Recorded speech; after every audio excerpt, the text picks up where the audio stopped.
Hello everyone, our topic for today is interpolation. In this video, we will look at the definition of interpolation, interpolation versus extrapolation, and what are the types of interpolation. So, let's get started. Interpolation is a type of estimation, a method of constructing new data points within the range of known discrete data points. Let's take some sample data. We will now join the points by defining some function for it.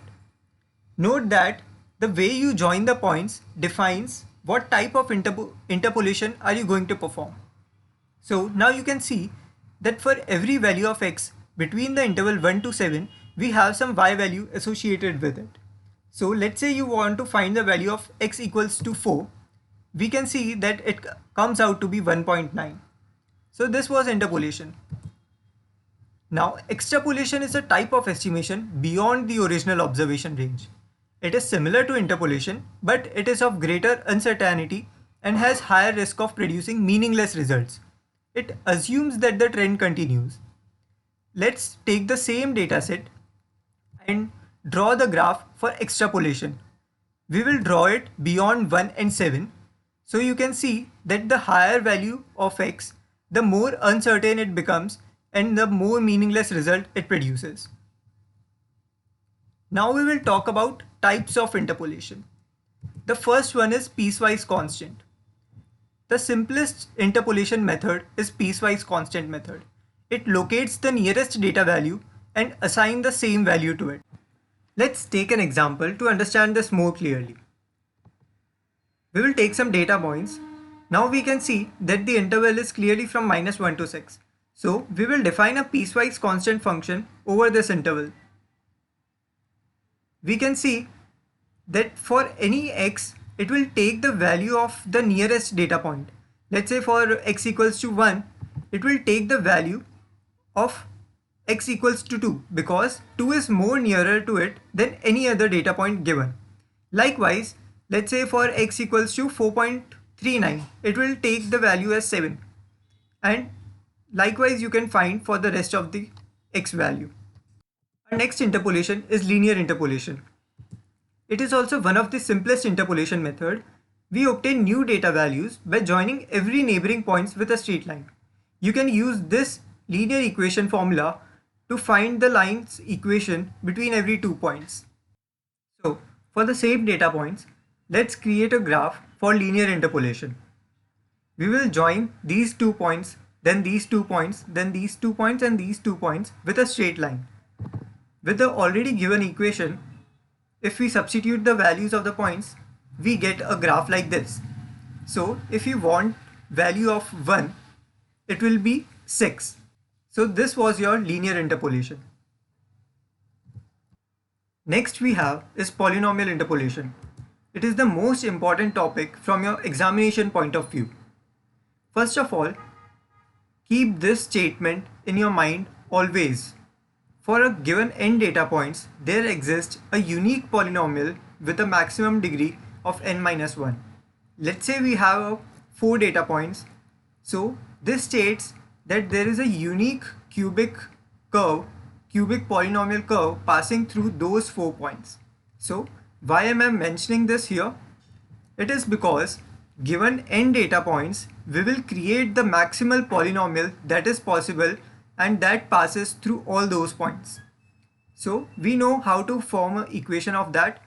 We just write fx equals to a0 xn-1 plus a1 x to the power n-2 and so on. And by substituting the data points, we obtain an equation with n variables. And from this, we can calculate the coefficients a0 to an. But this causes error while computing coefficients if the data points are many and has complexity of O of n cube. So what do? How do we do interpolation? We use different methods that have been proposed to find the approximate value in much less time, that is in O of n square. We will see all these methods later. Let's see how polynomial functions graph look like. So for the dataset given, I substituted the values of these data points in the polynomial equation I showed you before. And solving for the coefficients a0, a1, a2, a3, a4 and a5, I got this polynomial equation right here. And plotting this graph, we see that it passes through all these points. Now note that this is the only equation of degree 4 which passes through these 5 points. There might be graph possible of higher degree, but this is the only unique curve of degree 4. Now we see that if we want value of any given x in the interval -1 to 6, we can directly find from the graph given. So, as I have mentioned before, that this equation is quite complex to solve and requires greater computational complexity, mathematicians have come up with different methods to find the approximate value in much less time. Let's look at some of these methods. If your dataset is equally spaced, that is, the difference between any two given x points is constant throughout, we can use these methods: Newton's forward method, Newton's backward method, and central differences. Now, it is suggested that if the point for which you need to find the y value lies near the start, you should use Newton's forward method. If it lies near the end, you should use Newton's backward method. And if it lies somewhat in the middle, you should use central differences.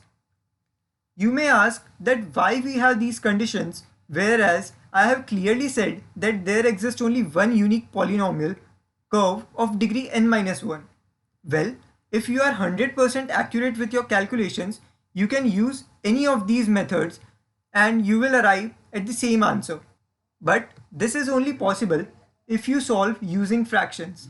As we know that computers use approximations for calculations, therefore it is advised to use these methods accordingly to reduce errors. Now, central differences is again classified into three subcategories, that is Gauss forward, Gauss backward, and Stirling's formula. If our dataset is unequally spaced, we can use Lagrange's method or we can use Newton's divided differences. Now this was all for polynomial interpolation. We will look into these methods in detail in upcoming videos. Next up we have is splice. We will limit our focus to only cubic splice. Let's see how its graph look like. In cubic splice, we draw a cubic function between every two consecutive data points. So, unlike polynomial interpolation, we will have different functions between every two consecutive data points. Let's see how the graph of cubic splice will look like. We use cubic splice because polynomial interpolation has one big disadvantage. That is, it uses a single function for interpolation and thus the values which come will deviate from the trend. Let's compare both the graphs. We can clearly see that how it oscillates far away from the trend. So cubic splice is the most used method for interpolation because it is more accurate than polynomial function and it is not as direct as the linear interpolation. The last type of interpolation is inverse interpolation. This is nothing but the inverse of the axis. That is, instead of finding the value of y for a given x, you will find the value of x for a given y. So that was all for types of interpolation.